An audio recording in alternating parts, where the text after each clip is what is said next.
Guys, see if you can see me. Yeah. Okay, so today I'm just gonna make a video showing you guys how to launch the F80 M3. This is a dual clutch.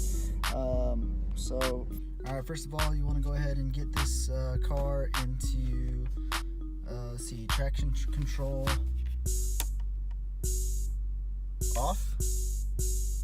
All right, you want to get this you want it to shift quick, so let's hit this button, get it to 3 bars right here.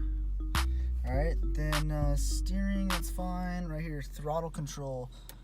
All right, we gotta go to Sport Plus. All right, and then let's put it, oops, I don't know if you guys saw that.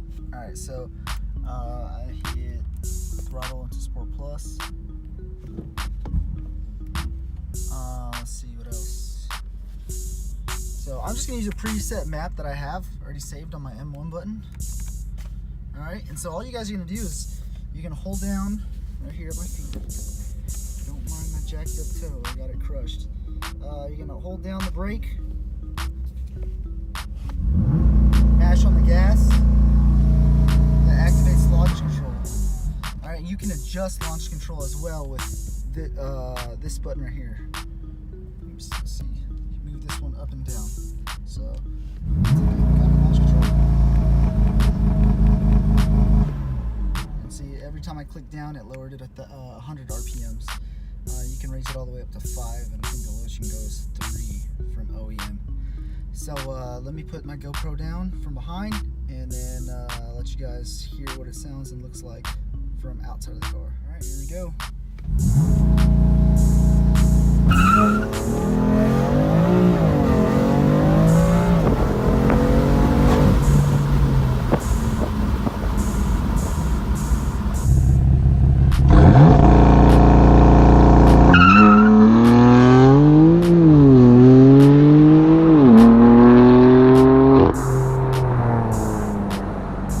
I don't know if you guys noticed or not, but I didn't have to shift out of first or second gear. It automatically does that for you.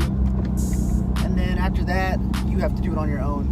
So based on the power curve of this car, you probably want to shift anywhere about like 6,200 RPMs, maybe 65, anywhere from 62 to 65. Because after that, your torque starts to drop off. If you guys have any questions on launch control or want to see any other videos similar to this, little quick hits, just let me know. Drop it in the comment section, and I'll get back to making that for you guys. I appreciate you guys watching. I'd really like if you guys subscribed, liked it, shared it. Whatever you can do helps out getting my channel out there. And I'm always open to suggestions, so if you have anything, just like I said, drop it in the comment section. Appreciate it, guys. Have a good day.